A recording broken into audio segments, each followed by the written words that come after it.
Hi, I'm Mary McCool Berry, and I'm so excited to have you back with me for episode 2 of the Reading Swizzle.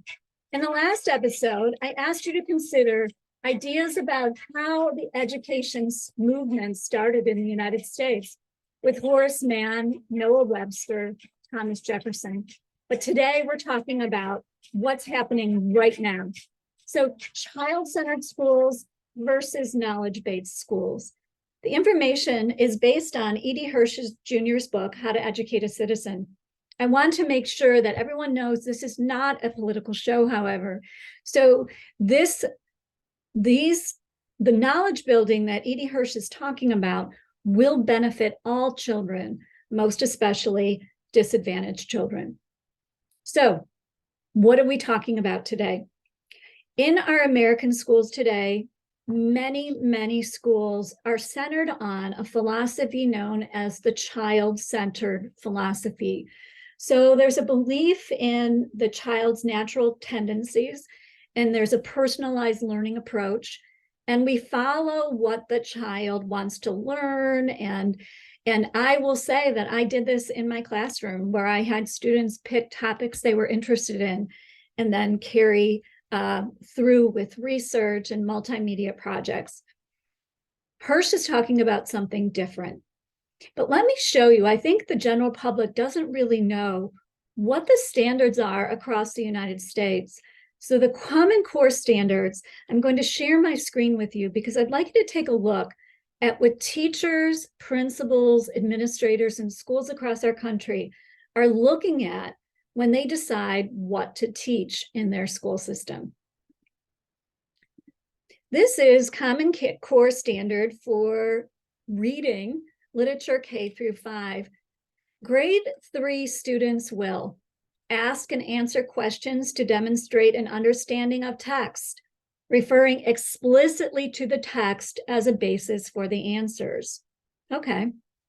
Grade 4 students will refer to the details and examples in a text when explaining what the text says explicitly and when drawing inferences from the text. And what you can see if you scroll through the Common Core standards, there isn't any kind of content that children are learning from K through 12. So if I scroll up a little bit further, here's grade 3 key ideas and details. Ask and answer questions to demonstrate an understanding of text. I'm going to stop sharing because you can explore that on your own. But the standards are devoid of specific content, and that is a problem because teachers, and as E.D. Hirsch says in the second chapter of his book, he interviewed a couple of teachers. And one teacher said that she knew she was supposed to teach the 3 states of matter, solid, liquids, and gases. But she wasn't quite sure how she was going to do that. So she came up with her own course in teaching solids, liquids, and gases.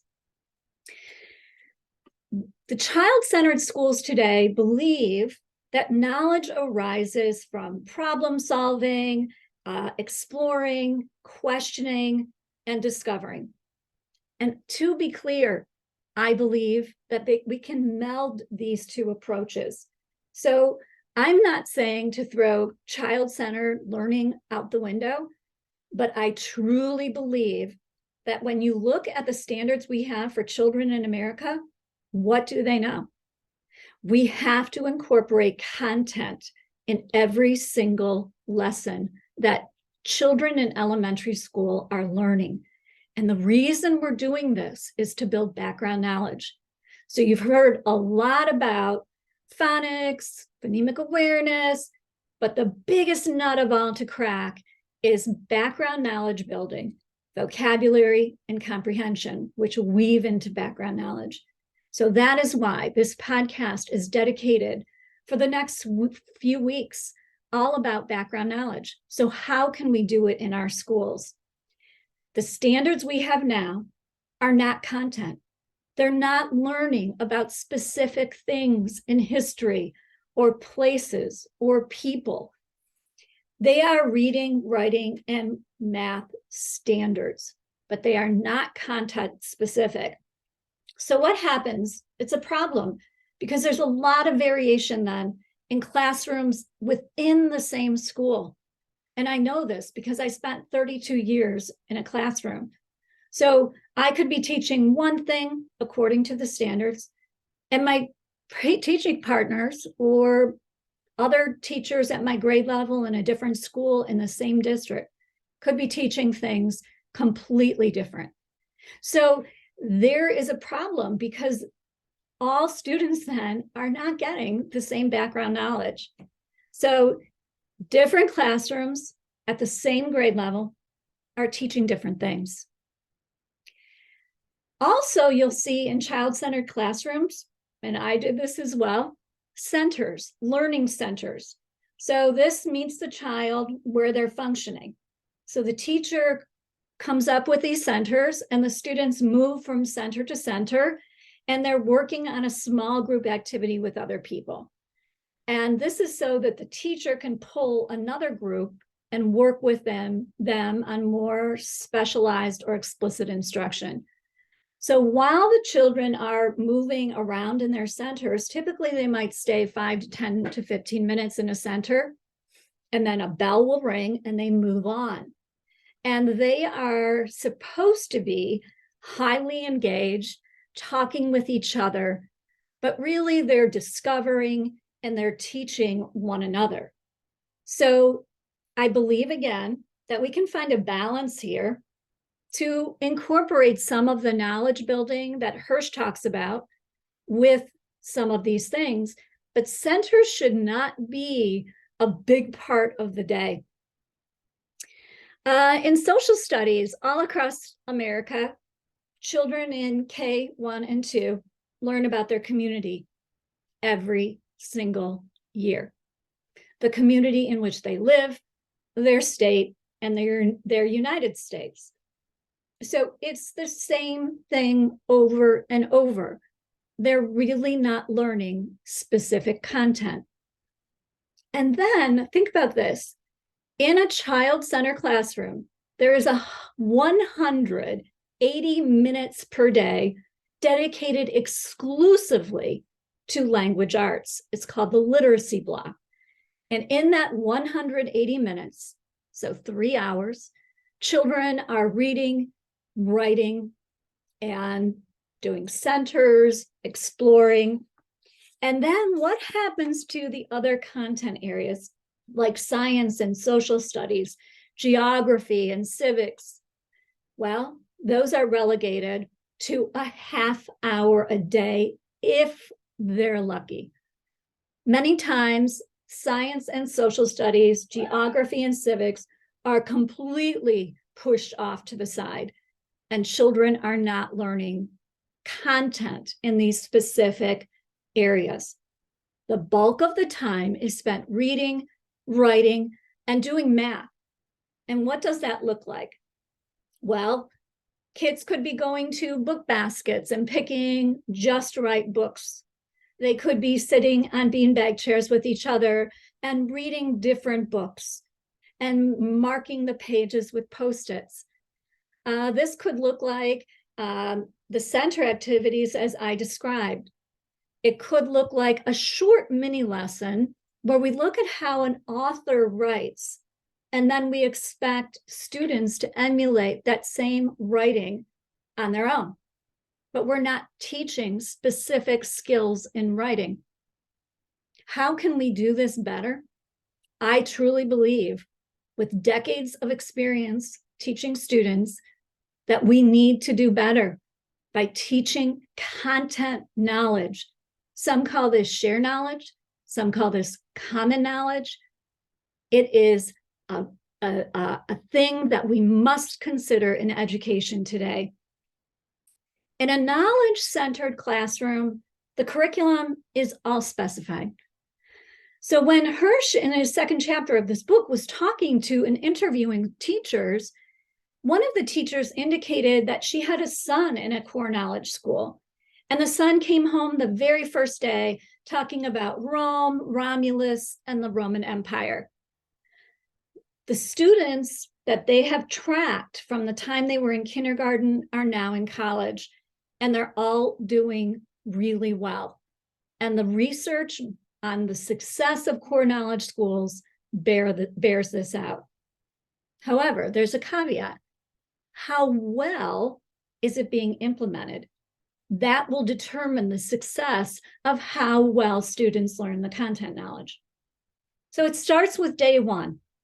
Most adults in America probably wouldn't be able to tell you anything about Mesopotamia. It's the birthplace of civilization.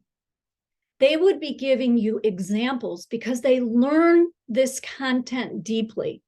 The students are more engaged and they want to seek out more information on their own. Now, some have criticized the core knowledge movement as white, Eurocentric, European history. And while that is a topic for debate, what to teach, what I like about Hirsch is that he has jumped off the diving board and he's come up with his own curriculum. And as I said in the first episode, you can download much of that curriculum for free because his nonprofit is Core Knowledge. So he's decided, and with a team of experts, what children K through 8 should learn in school. So how does knowing this content knowledge help them later on? Well, because they're able to really examine history, they have knowledge to draw on. So he writes, and I think this is such a brilliant line, school districts are all looking for silver bullets to end the achievement gap, but it's not that hard.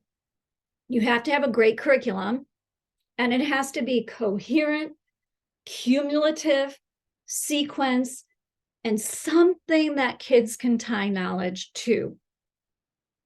While I was in the classroom, I felt strongly about teaching kids that the world is their classroom. So we did deep dives with project-based learning from the Smithsonian Institutes on animals. My friend Julie and Dina, they were the ones who got me started on master artists, and kids love learning about Vasily Kandinsky, Pablo Picasso, and learning their biographies and going from there. We dovetailed it into math and other subject areas. So why is this important? In many schools today, we have something called multi-tiered system of supports. So kids have to they receive instruction in what's called tier 1. If that instruction in tier 1 doesn't work for them, then they go to tier 2 instruction, where it's a little bit more streamlined and explicit. If that doesn't work for the child, then they go to tier 3 instruction. And that is very small group, very specified learning that they're doing with hopefully a highly qualified teacher. Why does this help the multi-system tiered supports? It helps because when children learn concepts, they are developing deep vocabulary. So, for example, I was working with a student today, and we were reading a passage about solar and lunar eclipses and talking about what that all means, what it looks like in the environment, but also identifying key vocabulary. This story that she's assigned for tonight and tomorrow, she's going to be reading about monsoons, and she had no idea what a monsoon was. But this is a weather phenomena that happens, and the passages takes you specifically to India and why monsoons are really important of the farming economy there, because 60% of India farms. So because we have these loosey-goosey Common Core standards, children are leaving our schools not knowing a whole lot. Why is this good for teachers? Teachers, and I know I left the classroom in 2019. I continue my education work today. But classroom teaching is really hard.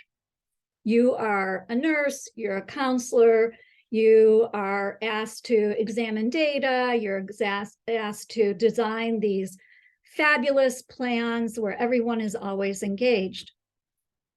This is why this core knowledge or shared knowledge benefits teachers, because you know when you're walking into your classroom in August or September exactly what you are teaching students. And you can think about ways to take deep dives into what they're learning about the Roman Empire or Greek mythology. So you can devise field trips, you can devise learning activities. You can also think about the vocabulary and how to connect that with all other subject areas. The knowledge is power, and students can access it outside of school. Many families, and albeit these are wealthier families, can take their children on field trips, but to these places that they're learning about. So if they're learning about some of the Supreme Court, or they're learning about rainforests, the parents then know exactly what they're learning and may design their family vacations around the topics in the school. Why does this matter? It goes back to the knowledge gap. Hirsch contends there is a knowledge gap because you will have parents bringing their kids all over the US and the world and building their background knowledge, where parents who cannot provide those experiences have their children in the same classrooms. And therefore, there is a gap because the knowledge is so completely different. So the school becomes a community. The content is engaging, and this really narrows the gap. I have taught hundreds and hundreds of kids. I love teaching kids. It's my very favorite thing in the whole world. I will also tell you that when we had dwarf African frogs and fiddler crabs and the African earthworm in our classrooms, and they all were able to interact with these animals. And the Smithsonian did such a great job on building the background knowledge and the vocabulary. So it was easy for me. Everybody wants to come to school. They do not want to miss, because they want to check up on what's happening with their animals. Now, the thing that I think rubs people the wrong way with Hirsch's books is that he talks a lot about patriotism. And I feel we all know we're a very divided country. The Star-Spangled Banner and all of that. However, I believe that we come together as a country if we have shared knowledge. And in the last episode, I detailed all the countries in the world that have a unified national curriculum. These are some interesting points. So where is the overlap between child-centered schools and knowledge-based schools? Well, in knowledge-based schools, they believe that every child is unique. The teacher, the school, the atmosphere, the school culture, those are all things that are unique, of course, because we're living in all different areas of our great country. However, some schools, like all, are better than the others. The shared knowledge school, the reason why I thought this is so important to bring to the general public, it increases quality of what students are learning and also the equality, as I talked about, shrinking the knowledge gap. It transforms, these are Hirsch's words, transforms each classroom into a speech community. Why? Because all children in the school have shared prior lessons. They all possess the critical background knowledge that will enable them to understand new lessons. This principle has always been applied, he says, in math instruction. And you think about it, I talked with a math professor, and she said that learning math is like climbing a ladder, one rung at a time. And we make it into this mystery for students, and it doesn't have to be. So it is background knowledge that everyone knows. This background knowledge should be applied to every subject. So when my students were studying geometry, for example, we went out into the community and we looked at architecture and the geometric shapes and buildings, and we took a deep dive. I was teaching second graders, and they did a reading of Midsummer Night's Dream. I did that for the last 6 years of my career. It not only improved their fluency, but it improved their vocabulary and background knowledge. Who says Shakespeare isn't for second graders? All genuine learning requires the possession of shared unspoken knowledge that enables accurate comprehension. Recently, we had some work done in our kitchen. My husband and I have no knowledge of how to do any home repair. And so the man who was doing the work in the kitchen was explaining to us what he was doing step by step, because we have absolutely no prior knowledge. I want you just to consider, and I'll be brief with this, a couple of core knowledge schools Hirsch talks about in the book. Lyle's Crouch School in Virginia. The student population is Black. Dr. Patricia Zizios is the leader of the school. And she persuaded her staff that instead of focusing on the individual characteristics of the child, they would learn specific content month by month. It was a school-wide approach. What happened? The enrollment increased. The test scores were above all other elementary schools in Alexandria, Virginia, including the most prosperous schools in the district. They were awarded the Virginia Board of Education's Distinguished Achievement Award. The performance puts them at the top of the district, but this is shocking. No other schools around them are adopting knowledge learning. Why? Well, teacher-centered indoctrination is what Hirsch calls it. I would say the focus is on teacher-centered learning in colleges where we teach future educators. So how do they do this? Well, I love what this elementary school did. The teachers present subject matter through a variety of means to meet all the needs of the students. How do they do this? They have multiple level books. They have technology. They have community resources. They have field experience, and so on. They extend and enrich the common subject matter. This is what private schools are doing all across our country. And those that can pay, or children that can get scholarships, are the ones who are advantaged, because they are learning knowledge. They are having field experiences. They have the community resources. We need to get this whole idea into public education. For the students that do read and write proficiently, they can go off and zoom ahead and do independent research and projects. Learning the same subject matter does not equate to learning it the same way, or at the same level, or at the exact time, but they should be learning something.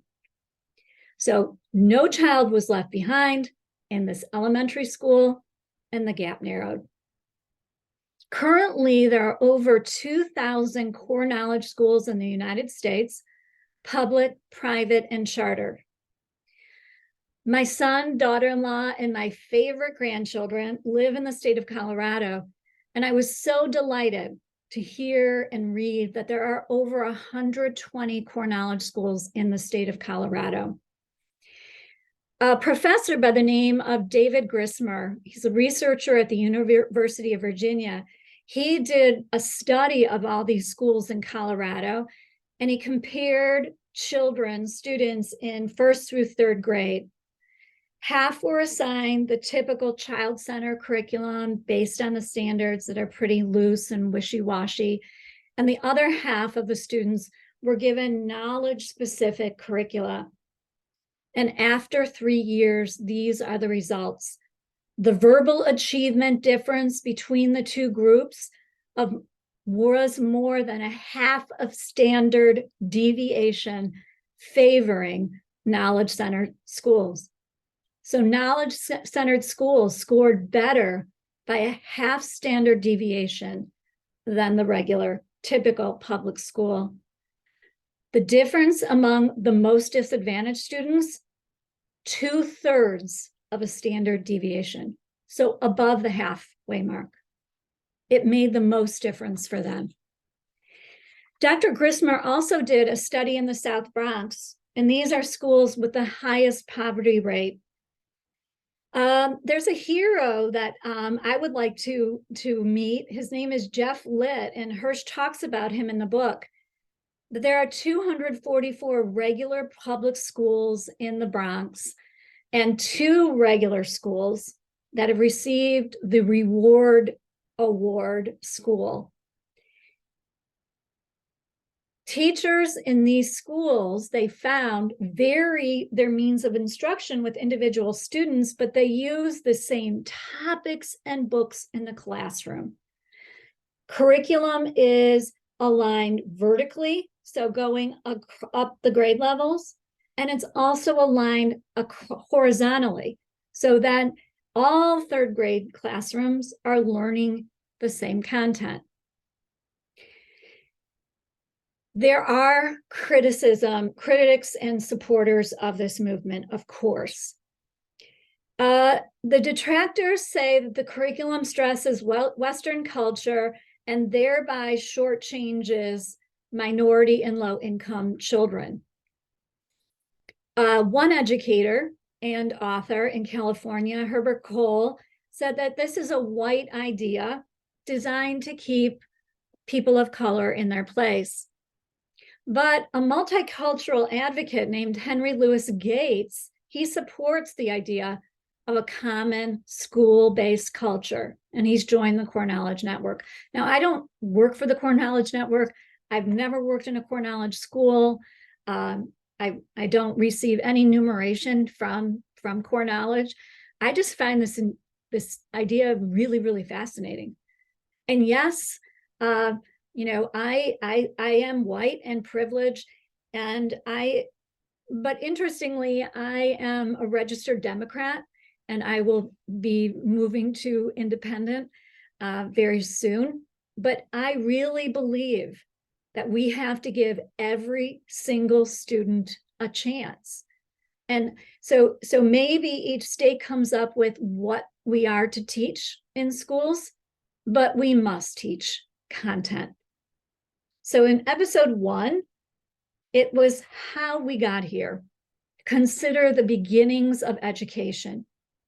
Today, I've talked about how it is now. Child-centered schools, knowledge-based schools. These are ideas worth considering. So we want all kids to be successful in life. We want all kids to have the platinum education that is offered in many private schools. So I ask you today to consider core knowledge schools or common knowledge. There is a campaign called Knowledge Matters campaign. What does this have to do with reading? Quite simply, everything.